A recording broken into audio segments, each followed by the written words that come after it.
October পার্বত্য চট্টগ্রাম উন্নয়ন বোর্ডের সদস্য মোহাম্মদ জসিম উদ্দিন স্বাক্ষরিত এক বিজ্ঞপ্তির মাধ্যমে 2022-23 অর্থবছরের শিক্ষাবৃত্তিপ্রাপ্তদের তালিকা প্রকাশ করে উন্নয়ন বোর্ড।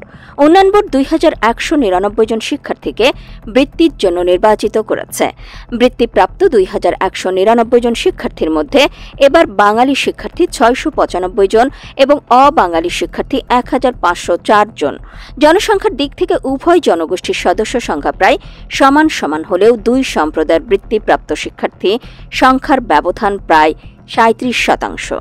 রাঙামাটি জেলা পরিষদের শিক্ষা উপবৃত্তি 2023-এর তালিকায় দেখা যায়, এসএসসি থেকে স্নাতকোত্তর পর্যন্ত বিভিন্ন ক্যাটাগরিতে জেলার 650 জন শিক্ষার্থীকে উপবৃত্তি দেওয়ার জন্য নির্বাচিত করেছে জেলা পরিষদ। বৃত্তিপ্রাপ্ত শিক্ষার্থীদের মধ্যে বাঙালি 216 জন, যা মোট বৃত্তির 33.23%। অন্যদিকে অবাঙালি তথা বিভিন্ন ক্ষুদ্র নৃগোষ্ঠীর শিক্ষার্থী